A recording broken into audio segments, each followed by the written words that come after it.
this is me presenting another book. Uh, this book is a novel I received as a gift. I'm not the biggest fan for novels. I read them once in a while, so I was very intrigued by this. I I was hoping it would worth my time, and it definitely did. I absolutely loved it. It was so enjoyable. A couple of reviews about this book. Witty, very touching, and entirely unexpected.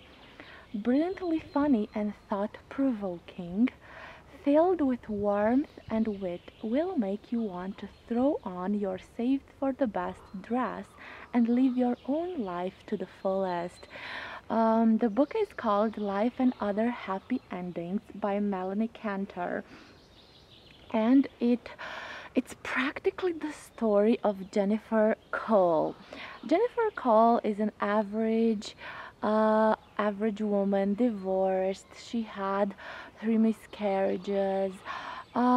She describes herself as being just the usual boring kind of a woman, not very flattering.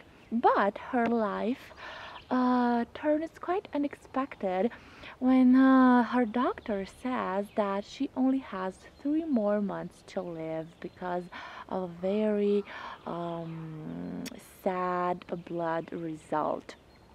Jennifer, of course, is very, very surprised, and she starts to reconsider life, and she starts writing letters, just as on the covers. 3 letters. One for Isabelle, her sister, and 2 others for her exes, Harry and Andy, her former husband. She wants to speak her mind, and she believes, like, okay, I'm going to live just 3 more months. What the heck? I have nothing to lose. But and this is what I loved about this novel. It's so unexpected. Uh, just as soon as she finds out that she is going to die, and she makes all kind of crazy things, like she meets a stranger in the park, and she she gets it on with him, and she says everything that she has to say, and um what do you know? In day 50 and 52, I guess, the doctor tells her, like, sorry, we got the wrong blood blood results. You're not going to die. Hilarious. I was like, oh my God, this is so Hollywood-like kind of an intrigue. And what happens next? Of course, all sorts of interesting things. I'm not going to get into details, but the book ends with her giving birth to her daughter. Yes, she got pregnant. She got pregnant with that stranger in the park, and she finally meets him at the end of the book. This video will continue with a couple of my favorite quotes from the book, and also a more in-depth perspective on this novel. Mm, I liked it, and I feel that Jennifer is the image of many women nowadays. Many women who um, love guys that don't love them back. As she finds out that she's going to die, she tries to rekindle some things with her exes, but she realizes that you don't have to fight for love, and the right guy for you will make it easy, will make it worth your time. And Jennifer is the perfect hero uh, for this book, because a lot of women will find themselves in Jennifer.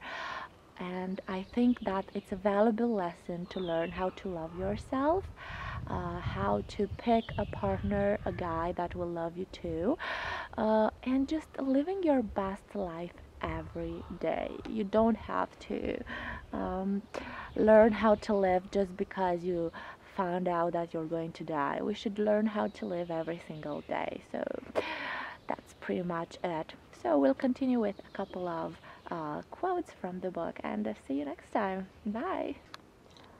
Hello guys! As I promised, I'm going to read a couple of quotes that I really liked from the book. The cover is so nice. It has this 3D like design, and it's really fun to the touch. As promised, a book to cancel plans for. You don't want to put it down. I love the review from the readers made me realize again the joy of getting lost in a beautiful book.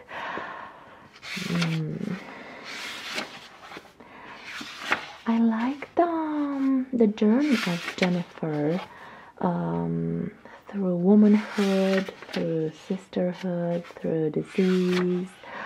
The character is so well written. I liked how she admits that she is a bit of a coward, and she lacked the courage to speak her mind. It is true, I'm a coward, never daring to confront people. I nod my head in disappointment, and I think I must be lousy in bed. All men cheat on me. Even this is a novel. I can see a lot of women telling this to themselves, like, I'm a coward, I deserve it.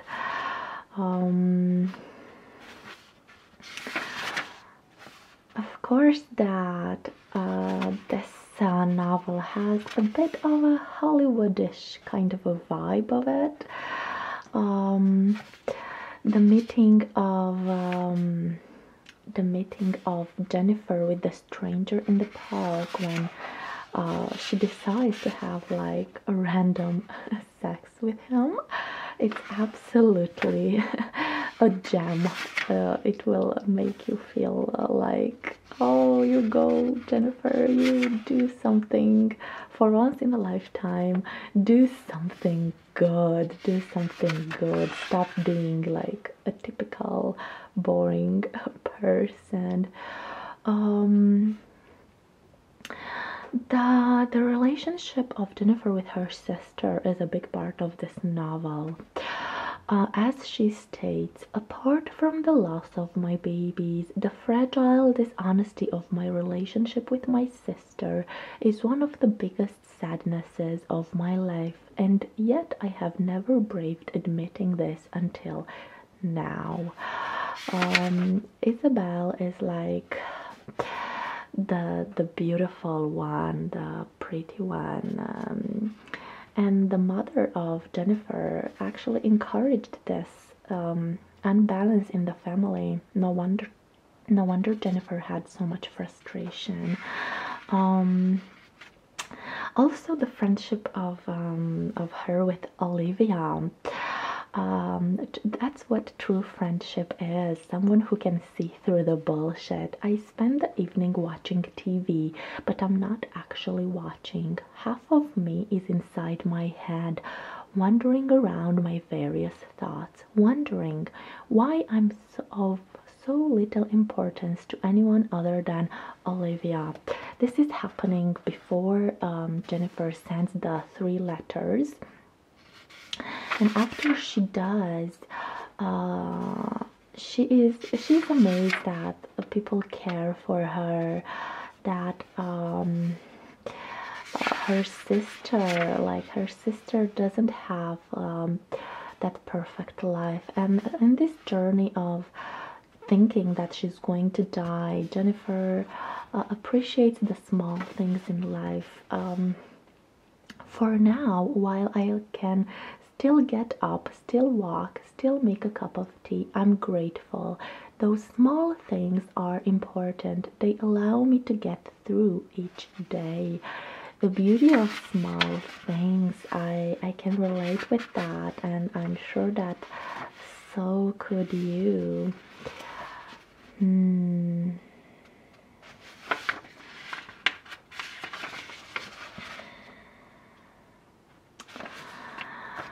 it's a beautiful book.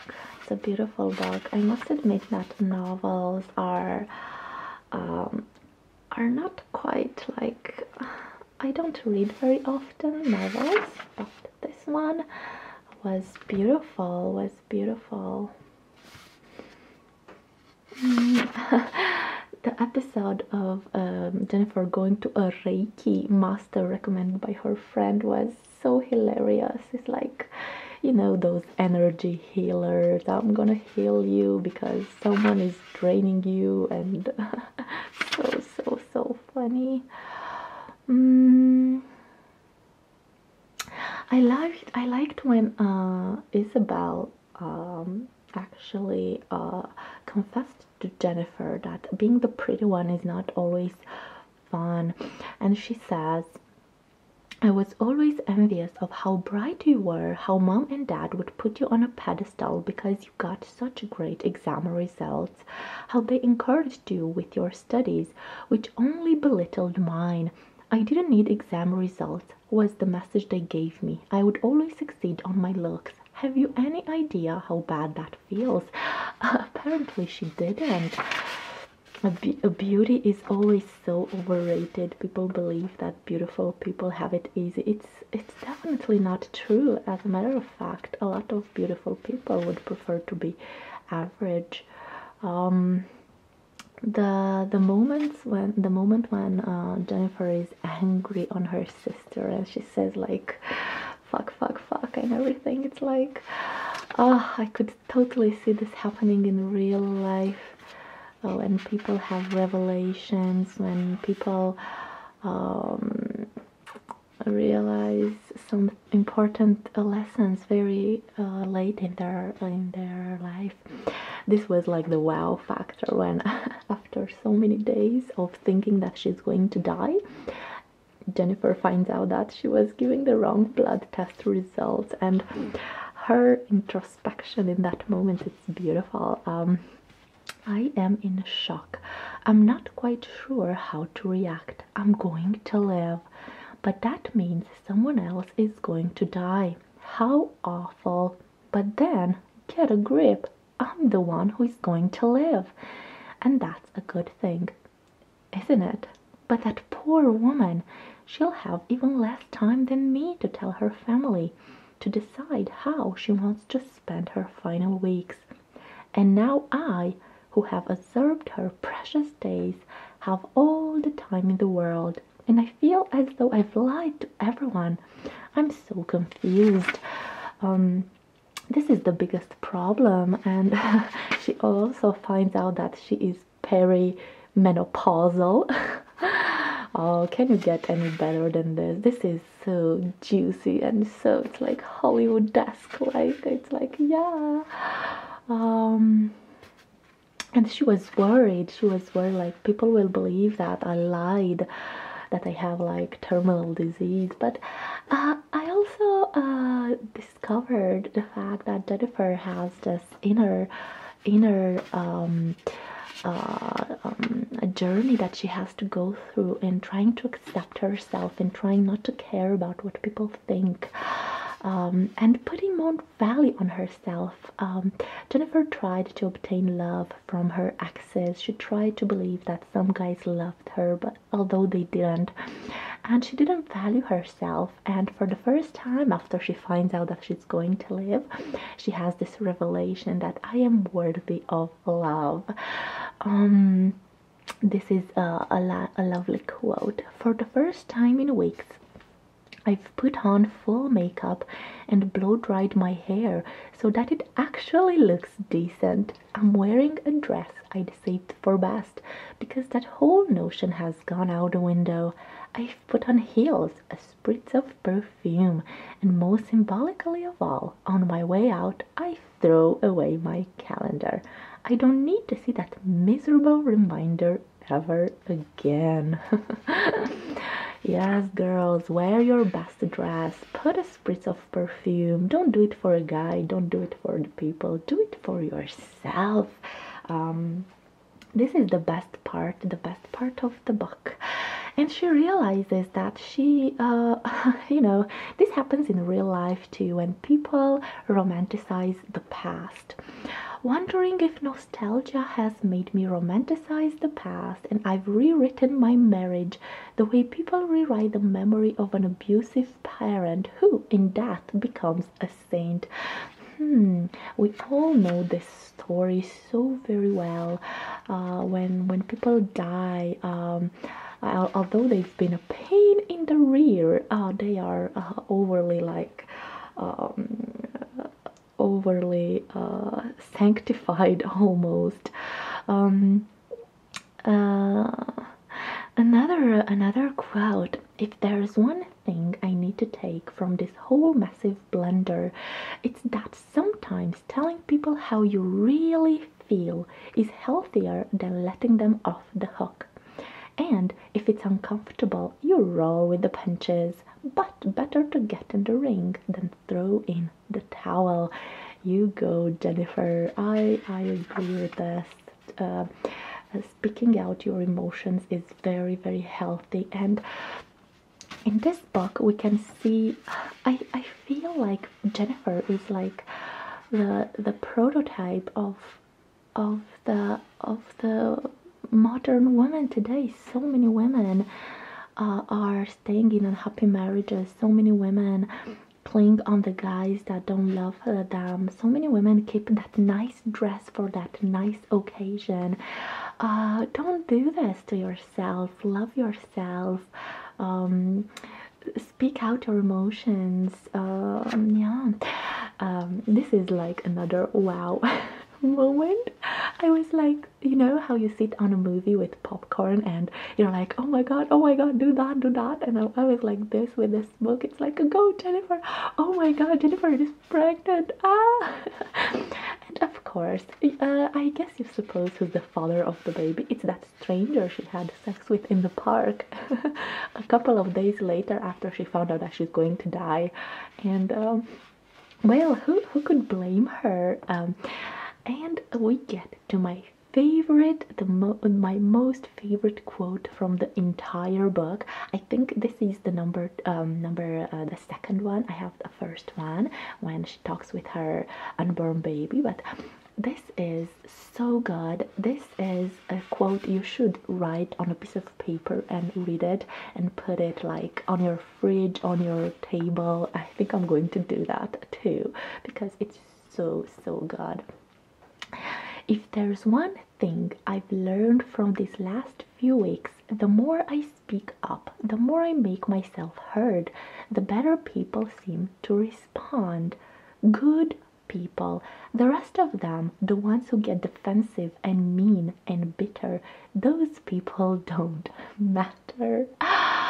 So true, so true. This is the best quote ever. And I think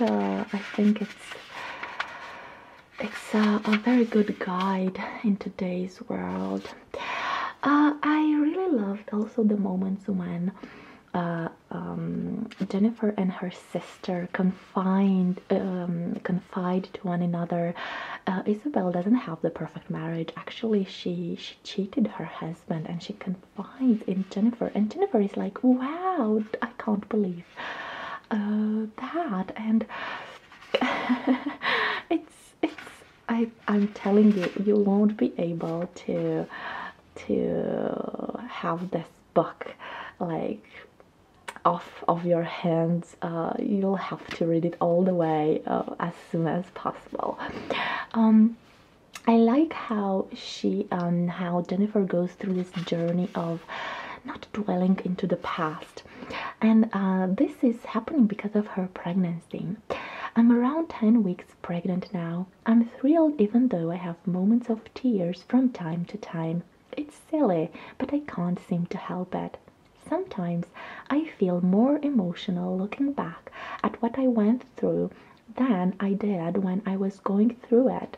But I'm becoming less retrospective and starting to look to the future. A woman healing, a woman accepting that men are what they are.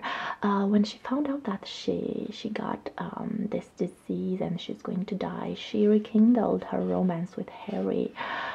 But Harry lied. He wasn't single. He tried to soothe his ego by being next to her until she'll die. But when Jennifer told Harry that, Harry, I think I'm going to leave, he was like, oh, really? And it's sad, but people can be jerks. People can be so jerks. Um, a quote about the baby. In amongst the heartache, I'm allowing myself some tempered excitement. This little person growing inside me is the most important thing in my life now. It's the one thing I mustn't lose. It makes everything that's gone before, all the pain, the trauma, the loss, seem unimportant. Jennifer not only knows the beauty of loving herself, but also the beauty of being pregnant with a stranger she has no clue about. But as in Hollywood, she almost got hit by a car on a street and then saved by a stranger. And guess what? Who that stranger was? The stranger from the park, the father of the baby. This book would be such a good Hollywood movie. I would bet on massive sales. So I told you about a very lovely quote from the book. This is the talk Jennifer has with her unborn baby, and it's a priceless piece of writing.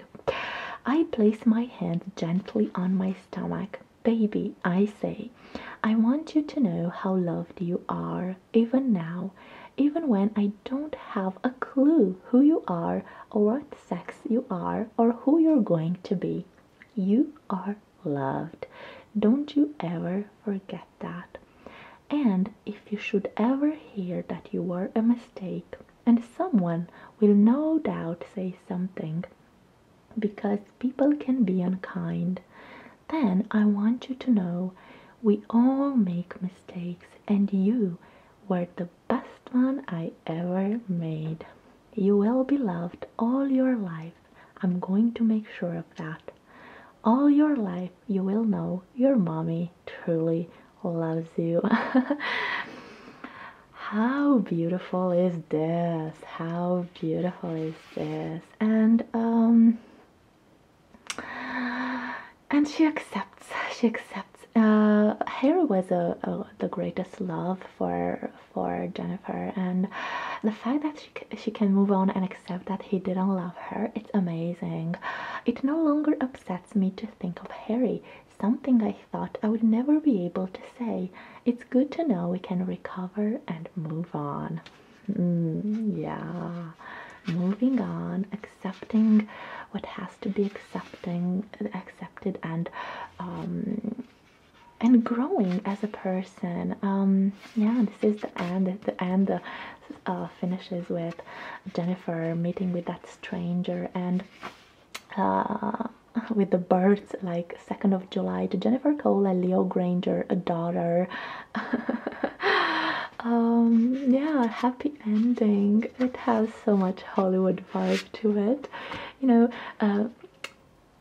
I think that we all dislike cliches, but in the same time, there is something wonderful and reading about a woman's journey towards self-love. I look at this book as being exactly this, a woman having courage to speak her mind. Too bad that I think what we should take from this book is that you don't need to have a diagnosis that would tell you that you would die and then do it. No, make the courage now. Express your feelings, express your emotion. People who matter don't mind. This is the quote you have to take from this book. People who matter don't mind hearing about your feelings because they care. So yeah, this is it. this is it. A wonderful book as a gift, and definitely a wonderful reading. I had to read this very, very fast, and I loved it. I loved it. It's the book for the hopeless romantics for sure. Thank you very much for watching, and see you next time. Bye bye.